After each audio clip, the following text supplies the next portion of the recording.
Masih di Kalam Hati, insya Allah sampai ke hati. Nah, kita lanjut ke pertanyaan dari teman hati selanjutnya nih, Kang Rashid. Yang selanjutnya, Assalamualaikum warahmatullahi wabarakatuh. Kang Rashid, bagaimana cara kita untuk menjaga kekhusyuan dalam sholat agar pikiran kita tidak kemana-mana dan ibadah sholat kita seperti lewat begitu saja tanpa makna? Ini mewakili banyak orang, termasuk saya nih, Kang. Kadang-kadang sholat tuh pikirannya suka kemana-mana nih. Bismillahirrahmanirrahim. Teman-teman dirahmati Allah. Allah berfirman dalam surat Al-Baqarah ayat 45. Bismillahirrahmanirrahim. Wasta'inu bis sabri wassalah. Ketika engkau dalam hidup ini penuh berat, penuh sesuatu, minta tolonglah kepada salatmu dan kepada sabarmu. Tetapi sabar itu berat bagi orang yang malas. Orang yang apalagi yang sedang itu berat berbuat sabar itu. Melakukan salat di tengah kesibukan itu juga berat. Melakukan salat di tengah kesibukan, berbuat sabar pada saat sedang emosi naik gitu ya. Ini sesuatu yang berat. Tetapi illa alal khasiin.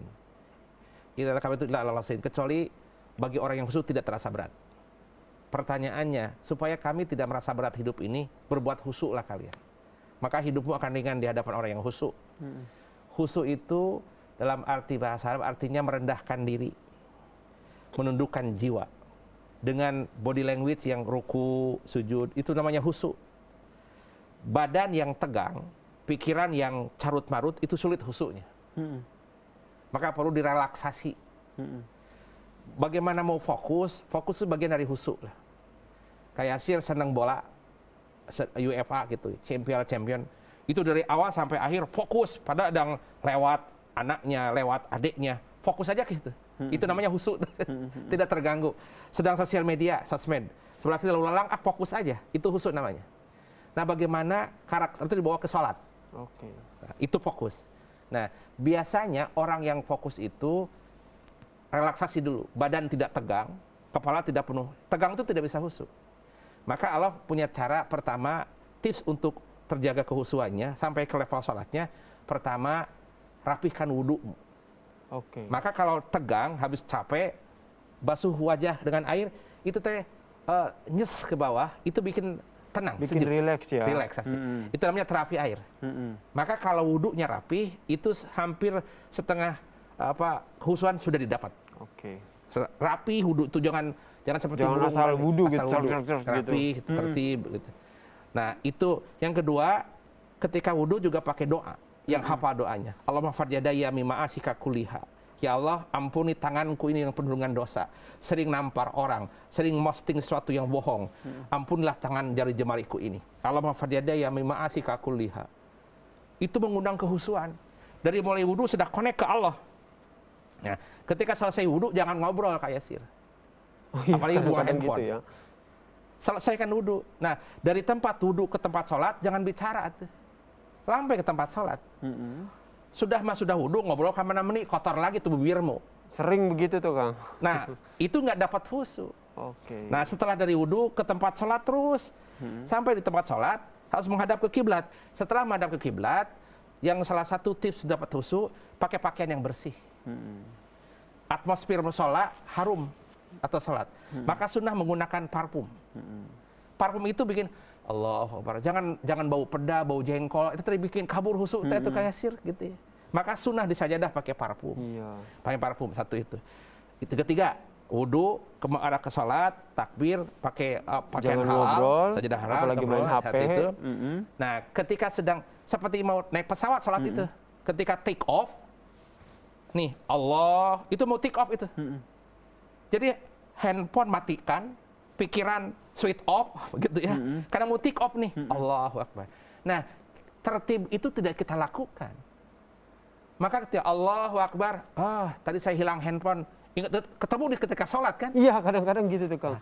Ada aja kepikiran masalah semuanya datang ketika sholat. Ini, gitu, nah, ya. itu berarti tidak khusyuk itu. Nah, jadi punten take off itu tegangan tinggi. Allah. Itu mau take off kan? Ketika mau salam itu landing. Assalamualaikum. Nah, di tengah terbang perjalanan, itu boleh di switch on hatinya. Pertama, apa yang dia baca ngerti artinya. Iya, itu penting. Ketika sedang ruku ngerti artinya. Itu mengundang khusyuk, Kang. Subhana rabbiyal azim bihamdi. Itu tips-tipsnya khusyuk. Oke. Jadi ibadah itu harus dengan ilmu. Kalau ibadah tidak dengan ilmu, ditolak ibadah. Betul, tuh menarik tuh. Ibadah harus dengan ilmu. Tadi tipsnya semoga bermanfaat ya. Amin. Baik untuk diri saya ataupun bagi teman hati tadi yang bertanya. Harus diterapin nih biar sholat kita khusyuk. Kita ke pertanyaan selanjutnya Kang Rashid. Ya. Assalamualaikum warahmatullahi wabarakatuh. Waalaikumsalam. Teman saya berhutang pada saya. Saya ingin menagih namun saya tahu kondisi ekonomi teman saya juga masih sulit. Tapi saya butuh uangnya nih, Kang. Pantasnya bagaimana nih agar saya bisa meminta uang saya itu kembali? Silakan, Kang. Ya. Ini sering ya jadi masalah banyak orang nih, Kang. Apalagi di zaman pandemi kayak gini ya, Kang. Ya. Serba kesulitan. Terima kasih Kak Aziz dan teman hati. Pertanyaan itu sering diulang ini. Mudah-mudahan kalam hati bisa menyampaikan jawaban yang tepat. Hutang itu dalam bahasa fikih namanya qardun, pinjaman atau hutang itu. Tapi dalam fikih ada ilmunya, ada tata titiknya. Seorang peminjam, si piutang yang akan meminjamkan hutangnya jangan atas dasar belas kasihan. Sebab penting sekali meminjamkan sesuatu itu teh berat. Dalam kajian ilmu fikih, kalau ada kalimat hutang, berarti muncul kedua. Kapan menagihnya? Ya, kapan menagih hutang dan kapan membayar hutang? Itu menjadi hak dan kewajiban. Ketika kontraknya adalah minjam, oke? Karena minjam itu berat. Maka kalau memberikan kepada yang berat, harus diberikan kepada yang mampu menanggungnya. Kalau memberi atas dasar belas kasihan, kan belum tentu dia mampu menanggung beratnya hutang.